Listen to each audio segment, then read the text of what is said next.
Look at your left hand, the fourth finger. Almost everyone who marries wears a ring right there. And everyone knows the reason. It's romantic. A single vein runs from that finger straight to your heart. The vein of love. Your jeweler said it. Every wedding site repeats it. There's just one problem.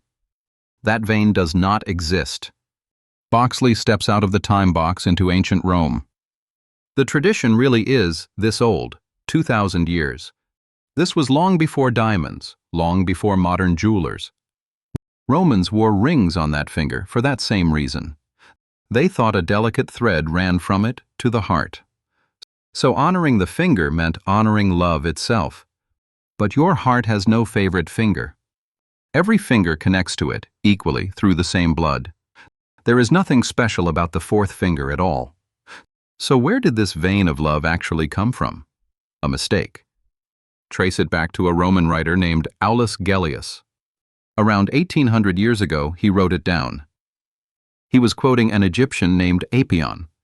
Apion claimed the Egyptians had dissected human bodies.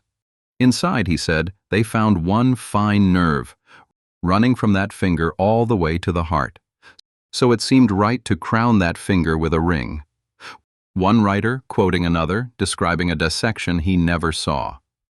Notice what happened there. It wasn't a vein, it was a nerve, and it was secondhand. Centuries later, a writer named Macrobius repeated it. Again a nerve, again from Egyptian priests.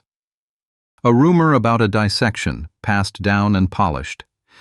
Each retelling made it sound more certain than the last. But that's only half the story.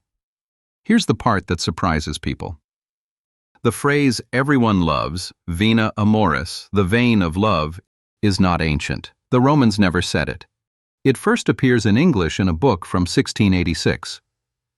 A legal treatise on marriage by Henry Swinburne. 1,500 years after the custom began. The name we call ancient is barely 3 centuries old. And here's the twist inside the twist. By then, science had already proven it false. William Harvey had mapped how blood truly circulates. Every finger loops back to the heart the same way. No single finger has a private line to the heart. The romantic name reached print only after science had moved on. We didn't discover the vein, we named a myth. And there's one more crack in the story. If a magic vein chose that finger, it would choose it everywhere. It doesn't. In Russia, Greece, Poland, and Ukraine, the ring goes on the right hand, not the left. No vein of love required. Same in Germany and Austria. In parts of India, the left hand isn't used for it. Orthodox tradition calls the right the hand of blessing. Half the world never touched that vein of love and marries just fine. The one true finger was never one finger at all. So put it together. The vein was invented to explain the finger, not the reverse. A second-hand rumor, handed down for centuries, given a gorgeous name only in the 1600s, right as science was proving it wrong. We didn't put the ring there because love lives in the blood. We told a story about love to explain a habit we already had.